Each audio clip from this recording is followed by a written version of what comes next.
Welcome to the next episode of the Austin Bar Association's Council of Firsts. I'm your host, Amanda Arriaga, First Latina Bar President. This podcast is made possible by the Texas Bar Foundation.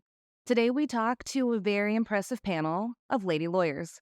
For the first time in history, every major leadership position is held by a female with another waiting in the wings. We have females that are the chair of the Austin Bar Foundation, the chair-elect, the president of the Austin Bar Association, the president-elect of the Austin Bar Association, the president of the Austin Young Lawyers Association, and the president-elect of AYLA. Chari L is the president of the Austin Bar Association and a justice in the Texas Third Court of Appeals. She's the recipient of the Texas Young Lawyers Mentor of the Year Award, Travis County Women Lawyers Association Trailblazer Award. She also might be the most glamorous U.S. Army veteran you've ever met. Mary Ellen King is the president-elect of the Austin Bar Association and a partner at Thompson Co. She's been named an Austin Bar Outstanding Director, AYLA Outstanding Young Lawyer, and has received the AYLA President's Award of Merit. Sarah Harp is the president of the Austin Young Lawyers Association and an assistant attorney general in the Criminal Appeals Division of the Attorney General's Office. Emily Morris is the president-elect of the Austin Young Lawyers Association and corporate counsel at Power School. I'm so happy to have with us today the ladies of the Austin Bar. Thanks, Amanda. Thanks, Amanda. So welcome to this episode of the Council of Firsts. I have some questions for y'all, and I want each of you to answer these set of questions. So I'm going to start with Justice Kelly. Okay, I'm ready. Chari L, why did you want to be a lawyer, and why did you want to be a part of AYLA and the Austin Bar? So I wanted to be a lawyer since I was 12 years old, and I never wavered from that position. I don't know what initially set me down that path because I didn't know any lawyers. I hadn't spoken to any lawyers, just what I'd seen on television, I would say, and courtroom scenes, and I thought, I want to do that. And I was excited about that. And then when you got to Austin, because this is not where you are from originally. Nope, I'm not from these parts. How did you decide you wanted to be a part of AYLA and the Austin Bar? So I was transitioning out of the Army. I was a JAG officer, and my whole life was connected to lawyers at Fort Hood, at now Fort Cavazos, and Fort Sam Houston. And so I really didn't have a connection with lawyers, and I was transitioning to this new workforce, and I wanted to meet more Austin lawyers and be engaged in that. And I thought, well, that would be a great way. And so I started with AYLA in terms of meeting people and really getting to know more the Austin market. Mary Ellen, same questions. So like Justice Kelly, I've wanted to be a lawyer for a very long time. I have wanted to be a lawyer since I was 9 years old, and that goes back to me watching Perry Mason and Matlock with my dad. And that really just watching it on TV, and I also do not come from a family of lawyers, so it was just something that I wanted to do all my life. And I'll never forget when I graduated in 3.5 years, my dad, said undergrad and getting ready to go to law school. My dad said, none of your other friends are graduating. I was like, yeah, nobody knows at 9 years old exactly what they want to do and then fully execute on it all the way through. So that's the reason I wanted to be a lawyer. I think no one is surprised that you have that drive from when you're 9. And I think that translates to all you did with AYLA and the Austin Bar. How did you know you wanted to be involved with those organizations? I have always been had a servant's heart, and I translated that to my legal career. I'm licensed in Alabama, Louisiana, and Texas, and I started my practice in Alabama. And when I was in Montgomery, I served on several bar committees, including a gala committee. And then when I lived in New Orleans, I was on the board for the New Orleans Bar Association Young Lawyers. And so naturally, when I moved to Austin in 2009, I decided to volunteer for the Austin Bar, and my first volunteer opportunity was judicial reception, which I think is an excellent event. Sarah, why did you want to be a lawyer, and why did you want to be part of AYLA? So similar to Mary Ellen, I grew up watching a lot of Matlock and JAG with my grandmother. And in high school, they handed out these pamphlets, and they showed how much different professions made, and doctors and lawyers made the most. And I like being comfortable, which is funny, but I really do. So that's how I became an attorney. And then I got involved with Austin Young Lawyers Association because I moved here from Oklahoma as soon as I graduated from law school. I didn't know anybody. I didn't have a job. It was just me in the big, bright new city of Austin. and I really wanted to build a community. And so I just started showing up, going to events. You start meeting people, and all of a sudden you're asked to run for a board position, and then you're in charge of events, and you just keep going, and it's been great. Emily? Yeah, so I was one of those people whose parents said you should be a lawyer because you're argumentative and annoying. And I resisted that for a long time because who wants to do what their parents tell them to do? Um, so I went to college, was a marketing major, and was planning to get my MBA until the recession hit right before I was graduating. And then I started talking to other people like, well, should I continue with the MBA or what should I do? And then it sounds really cheesy, but Hurricane Ike hit in 2008. And I remember watching the TV and seeing all these people who were getting taken advantage of by insurance companies, et cetera, and thinking, hey, a law degree is something I could use that would open a lot of doors and allow me to help people in a meaningful way. And so that's kind of what made my decision, my career trajectory. And then as far as joining AYLA, similar to Sarah, I moved here as soon as I finished law school in New Orleans. Didn't know anybody, and it seemed like AYLA seemed like a really natural way to get to know my peers and um, find job connections, way to get plugged into the community. And been, 12 years now? So, If we had a Louisiana section of either AYLA or Austin Bar, some of y'all would have met anyway. So we might want to consider that for the future. That could be a money-making endeavor for you. we could co-host the crawfish boil with AYLA. There's a crawfish shortage. I don't know. I never heard. We're going to have to do some planning. We'll just dress the shrimp up. Just put them in dressies and call it a day. So, Justice Kelly, you and I've had the great fortune of leading both AYLA and the Austin Bar. Why was it important to you to lead these organizations? Well, I think when you're involved and engaged with an organization and become invested, and then you want to see what else it can do, right? I mean, it's one thing to be involved, but then it's another step to decide you want to help guide that organization. So I'm in a very unusual position in that in a lot of these positions, my husband came before me because my husband, Adam, was the president of AYLA, and I did not run purposefully for any board positions. I actually waited. He asked me to wait because he, I think, was scared of how it might look if we were both on the board together, like we had organized it or something. So there were several years I wanted to be on the board, and I did not run in respect of his wishes. And then when he was the past president, I think I was an incoming board member, which led to a lot of really interesting board discussions because I would be the only one to call out my husband in the middle of a board meeting. But it's a long way of saying, you want to be part of the thing, right? Like you want to be the person who gets to make the decisions. What do we do next year? And how do we shape this organization? And how do we make it better? And so I just naturally went up through the ranks, and I feel like AYLA is a great training ground for future bar leadership or future leadership in any organization. And so I just did that and sort of stair-step my way, and then being involved with the Austin Bar just felt like that was the natural next thing. Like I had been rehearsing for this for the past, 6 years or whatever. And even before then, to go back, my true entry point to leadership was the Leadership Academy. So I was in that inaugural class of Leadership Academy, and that was the last thing that sort of was like, now's your time. Now's your time to run for this. If not now, then when? And let's do this. So that I need to give props to that, and is the last thing to sort of to get me going and to get me motivated. If it makes you feel better, I served on an executive committee with both you and your husband while he was president. And so I assure you, he was called out in the executive committee even before you got there, both with AYLA and the Austin Bar. I trust you. So don't worry about that. Someone keeps him in line even when you're not there. But we are the only husband-wife couple to have both been presidents of AYLA and the Austin Bar. We have some I think one spouse was the president of AYLA and another the president of the bar, but we're the first, to be both. Yeah. I feel like that means that there's going to be a Shirley episode at some point of Council of First. Maybe. Just the two of you. Can we bring the baby? You can.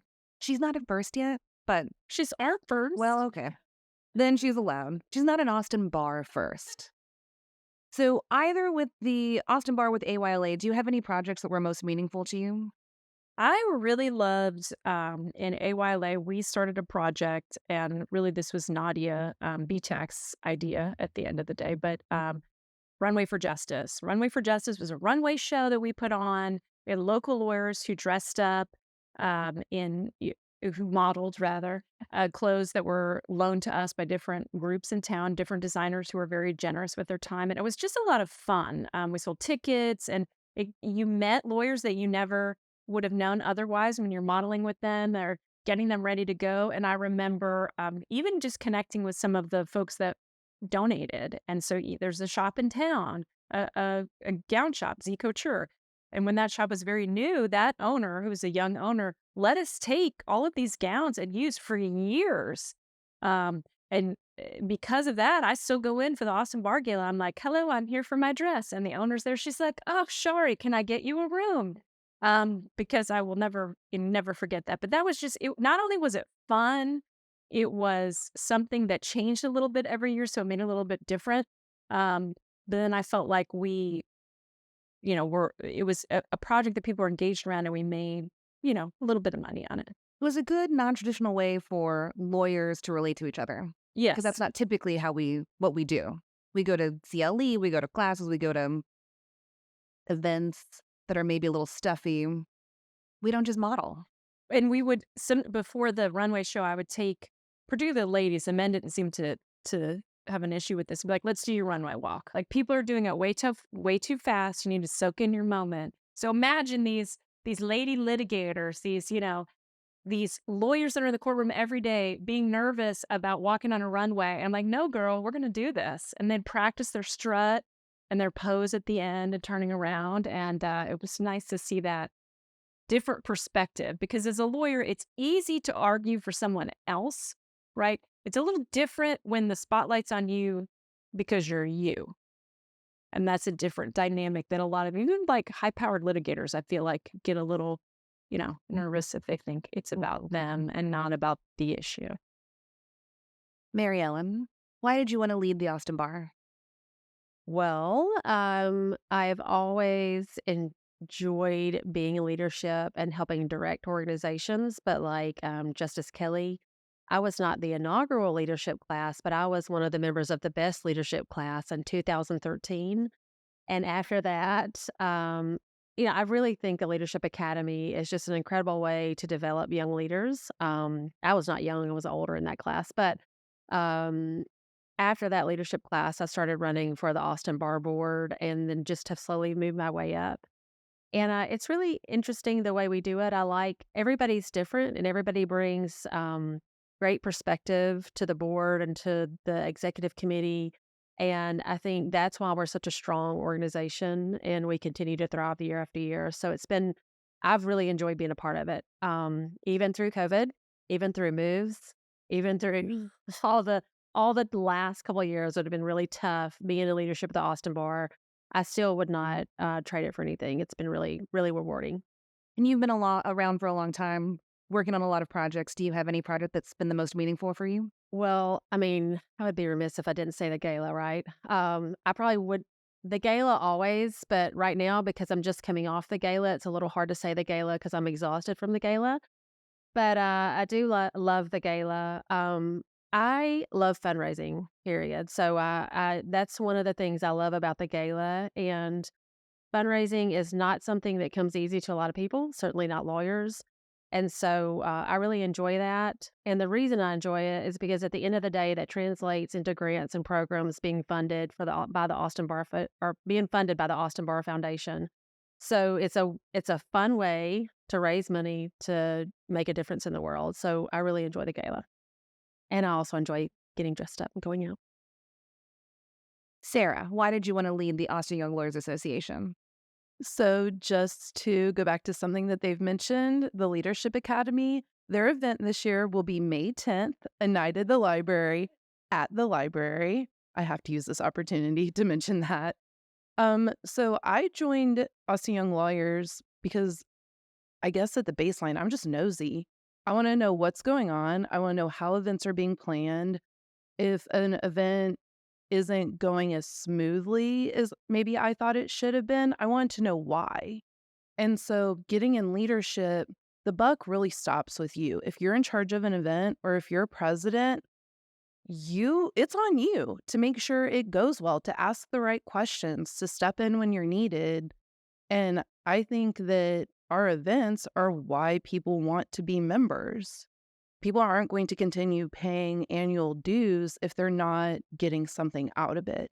And so it's very important for me to safeguard the little community that is AYLA and to continue making sure that things go smoothly and to continue improving, because there are always events and projects that may be new one year and you take it and you see what works and what doesn't work and you add on to it, or maybe you subtract from it. And it's just fun. It really engages me. It gives me something to think about that's not, high stress.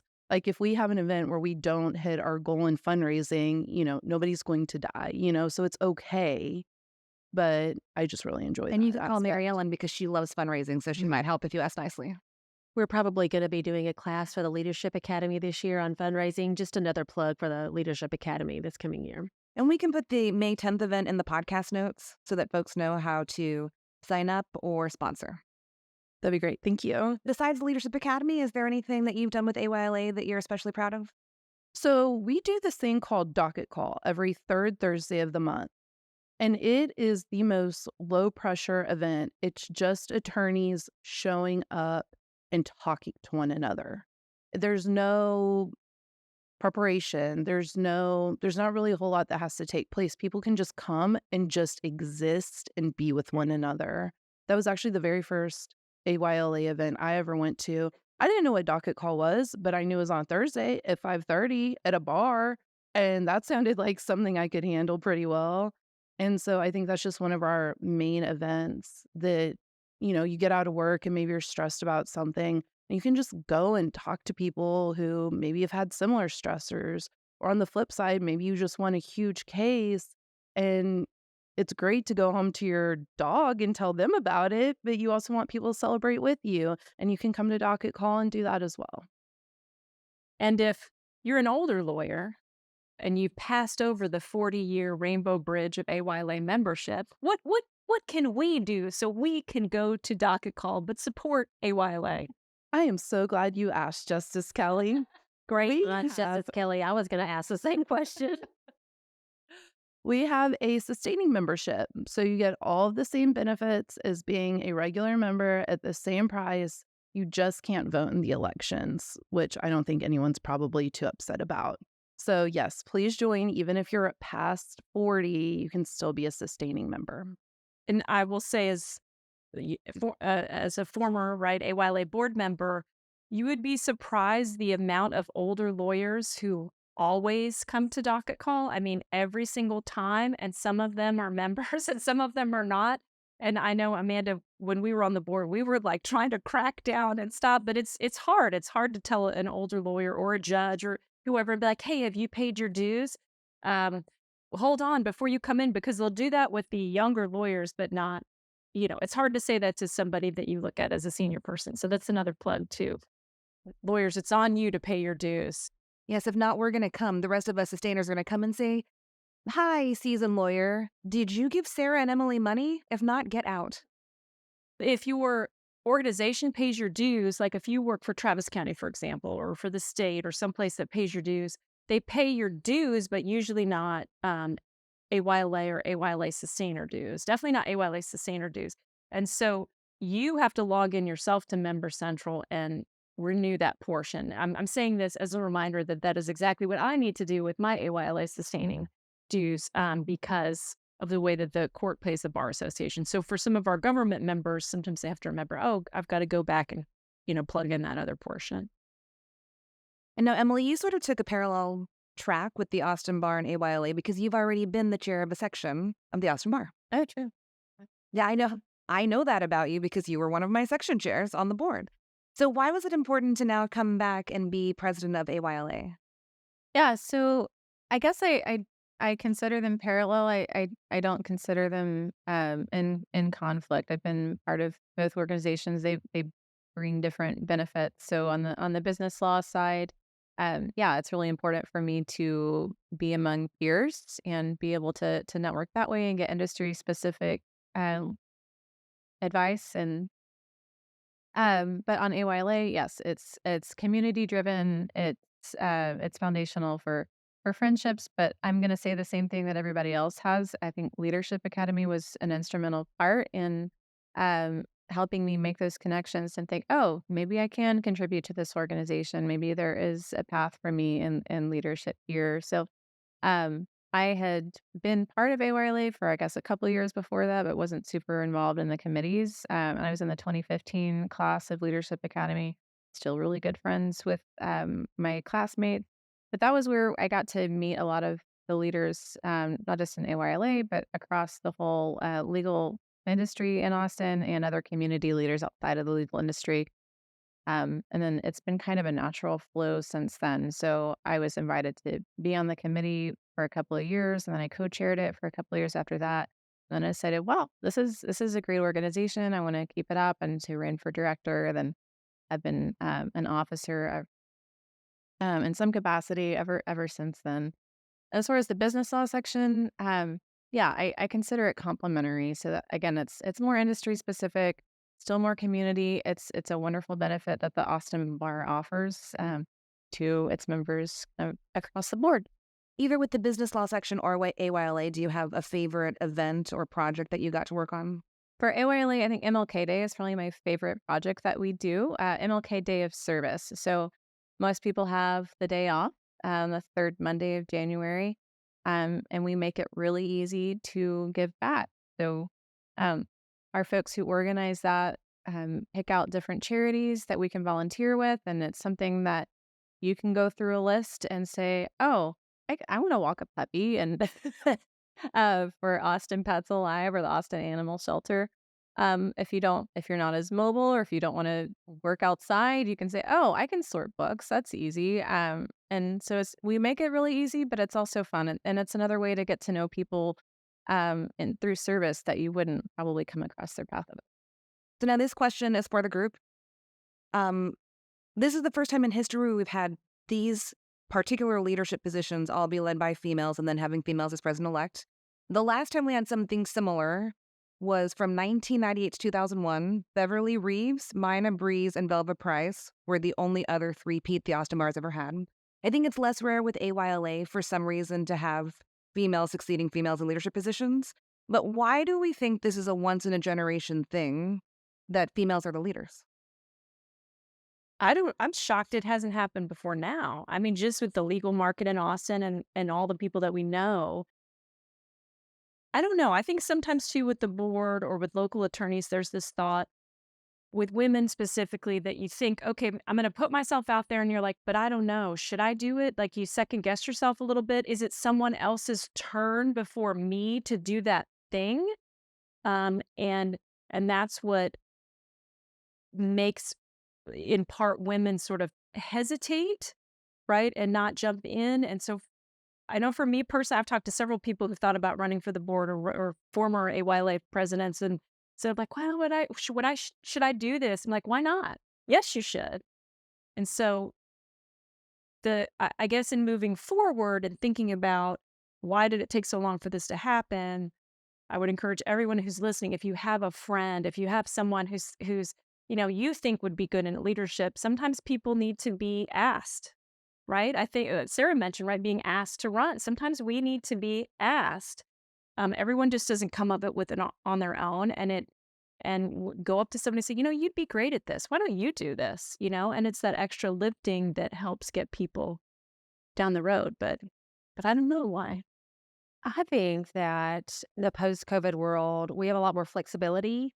So I think you're seeing women who have more time to become more involved in the legal community or in their own communities.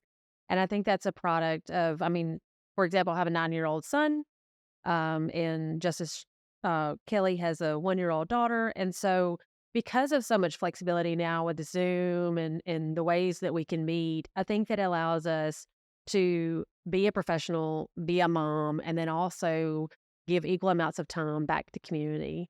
I can tell you that that's not always been the case in the legal profession. I waited until I was 38 because I put my career before my family intentionally. I feel like now with the way, you know, the remote work is kind of played out after COVID, it allows women to have a little bit more free time to be to do their family business and to be lawyers and to be community minded. Well, and I think maybe that's one of the myths that people have about leadership positions is that if I'm the president, I have to go to every single thing all year or people will feel let down. And I felt like that as part of AYLA, going to every docket call, talking to every person. And I really felt tired the next year as past president that I need a break. I cannot be in charge. But it turns out if you have a trial or if you are having a baby, other people on the board will fill in and you don't have to be everywhere all the time to be the president. So I hope that people understand that too. Justice Kelly and I have been on executive committees together for 10 years. And that camaraderie, if she calls and says, I need you to go do this, got it. I can do the same.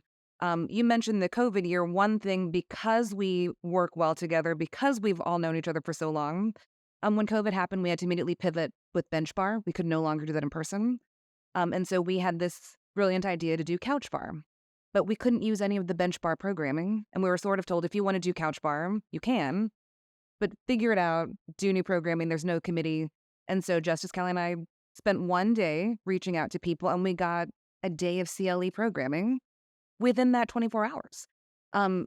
Excellent CLE program, I might add. I attended. A diversity of voices that we hadn't heard before. I remember we had our animal law chair did an animal law CLE where everyone was invited to show their animal on the screen. But that only worked because we know each other. We know other people on the board. And the second we called and said, Sarah, would you like to do a CLE? Every person said yes. I think that only happens because you're the president, but you're also on a team. And you have to use your team because we're all going to get stuck at the airport in trial without Zoom something. Sick kids. With sick kids. Life happens. And so it seems like for the moms on the group, the burden seems to fall on the moms. So maybe there are women that don't think they can be in charge because one day family will be the priority. That's okay. No one's going to judge you. People are going to help and make sure that whatever the event is still seamless. So this year, in the inaugural Austin Bar board meeting, it's like, okay, it's my first time as president. My baby is at this point, I don't know, 5 months old. I'm like, okay, coordinating with my husband, doing all the things because I need to make sure that the childcare has been arranged. And I get a call from my darling husband that he has COVID or he thinks he has COVID when there's not enough time for me to get the baby, find daycare, find a babysitter. So I end up taking the baby. You called me first. I started the meeting.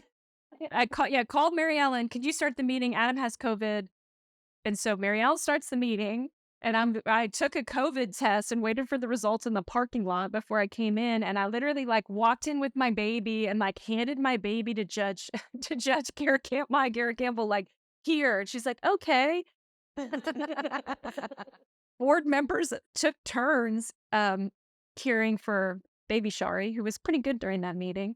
But exactly. It was like, oh, well, I'm the president and this is just what's going to work. And it worked. Yes. She had on the cutest monogrammed bloomers. That is still the cutest thing I've ever seen in my life.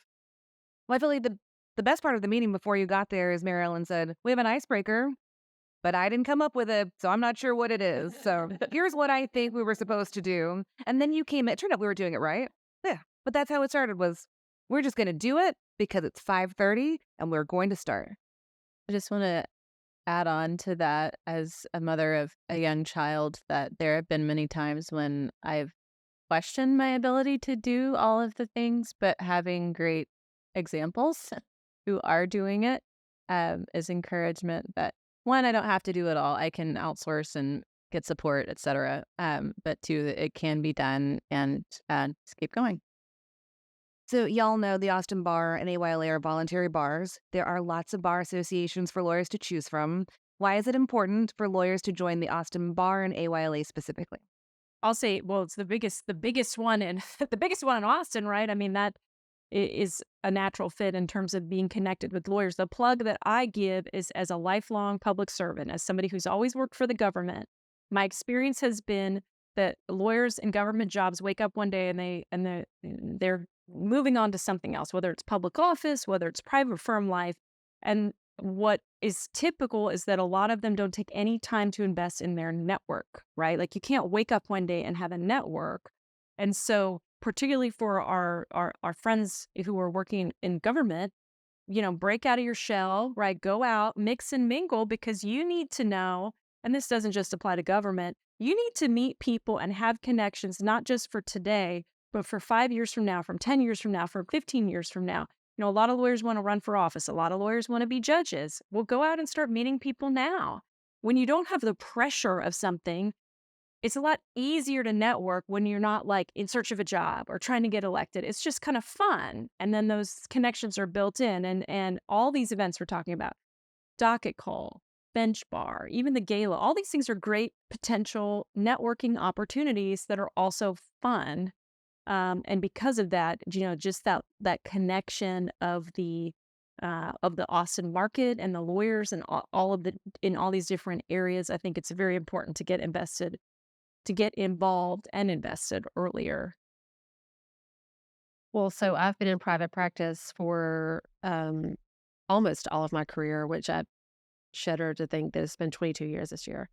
But so we're hustlers, right? And we have to be in a market where other attorneys can refer business to us, and we're at speaking engagements where we're speaking about our practice.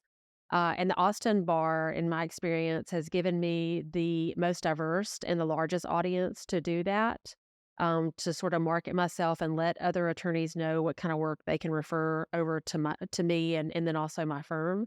I will also say that programming wise, I think the Austin Bar programs are always a lot of fun and rewarding. And then, for me, it's important to network and market as well. And I find that with the Austin Bar, across the board, members of the judiciary are very involved in the Austin Bar, and it has given me an opportunity to not just, and it helps, right? I'm going to go into a courtroom and I'm going to be arguing in front of a judge. It helps calm my nerves and gives me confidence if I know the judge personally, if I've met them at the gala or I've met them volunteering at MLK Day, instead of just going in there cold. And that's ultimately what's good for my clients.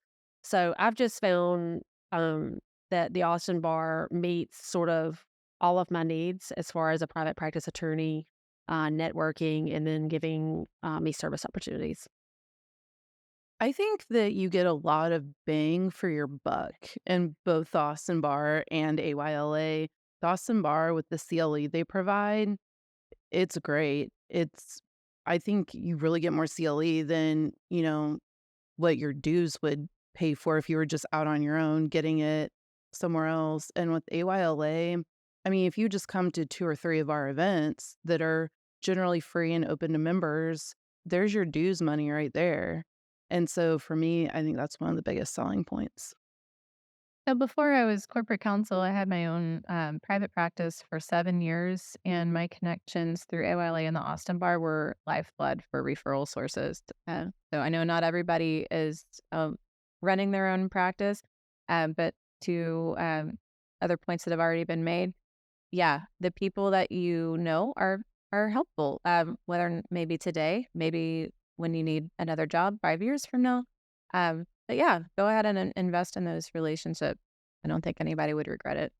Well, and it's interesting with the sections because I don't trial. I don't have a practice where I go to court, but I do have people that will ask me for referrals. And since I don't know the answer of who's the best at court, I look up the section list. And I assume if you're the section chair, you must be good at that thing. So that's who I give it to. And if they're not free, then I go down the list and say, okay, well, then the section vice chair, the treasurer, the secretary, because that's sort of my assumption of we're the leaders of the law practice. And so if you were able to convince the leaders of your section that you should be in charge, you must be good at that type of law.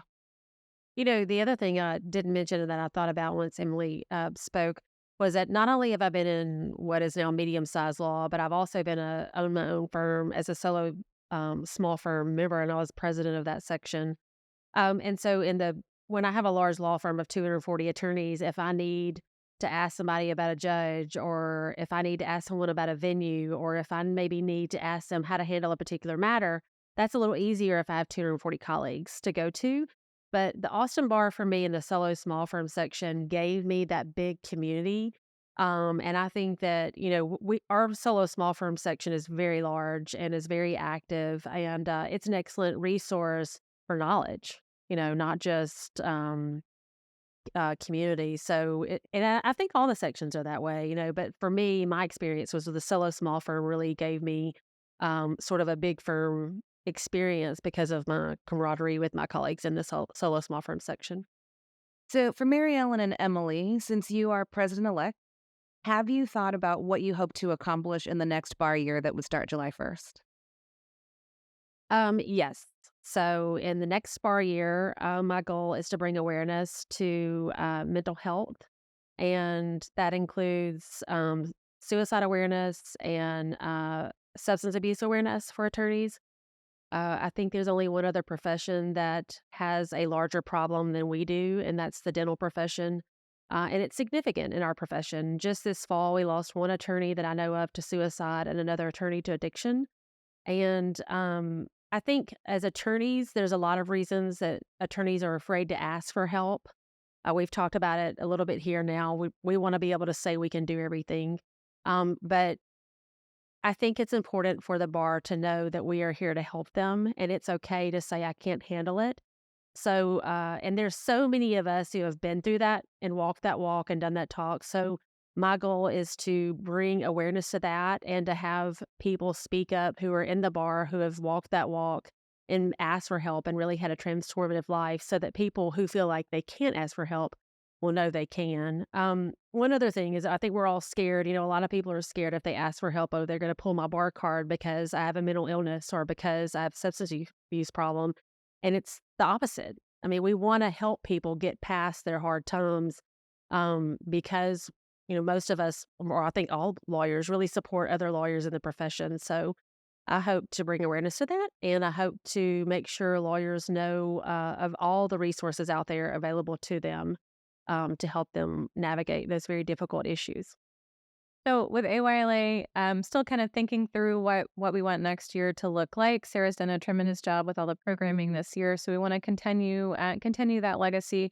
I want to look at ways that see if there are ways that we can support our members, like professionally and personally, better. We bring our whole self to work and to AYLA. And then I also want to see if there are ways that we might be able to partner better with either community organizations or with some of our affinity bars, if maybe there's some overlap in programming that we can bring. Is it important to make sure that women continue to have visible leadership positions of this nature, and how do we do that? Absolutely. To Emily's point, you need to see people who can do the things, right, and have a similar life to you, and whether that's having a child, whether that's being engaged in a big firm, all of us have different things that take up our time, and it feels overwhelming. And I think the thought is everyone here is doing everything perfectly, right? And we all know no one's in the kitchen and sees how the sauce is getting made, right? And so seeing people in positions is helpful. And it's not just, and I don't just mean leadership. I mean leadership positions at all levels. And I'll give examples. I remember speaking to, when I became a much older mom, I mean, that's no shock, right, to anybody who's here, is that speaking with some of the AYLA board members about just baby things, it was like, hey, and I grabbed one of them and said, could you give me some tips on X, Y, and Z? But, knowing that I saw someone who had a baby at home who could go to meetings and do the things, that's helpful. That's just helpful and reinforcing, right? It's like you think you can do it, but then you see other people who have done it. And it's just, we need those role models, because no one would question the however many, over 100 years that we had all men in these positions, right? That's normal, just like an all-male Supreme Court or an all-male Third Court of Appeals. So we need to make it the norm, so that this is not out of the norm. This is just how it could be. It could be all men. It could be all women. It could be a mixture of men and women. It could be a mixture of every, people who don't identify as either, right? but how do we get to that point? And I think part of that is opening ourselves up as leaders. And I'm very transparent in terms of like, here are my failures, here are my successes, here are the things that didn't go so well, here are the things that went great. To try to give some encouragement when people are going through a bad time or a tough time in their lives or their careers, and then really questioning, this isn't working. Can I really, be in that leadership position? Isn't that going to be just too much for me?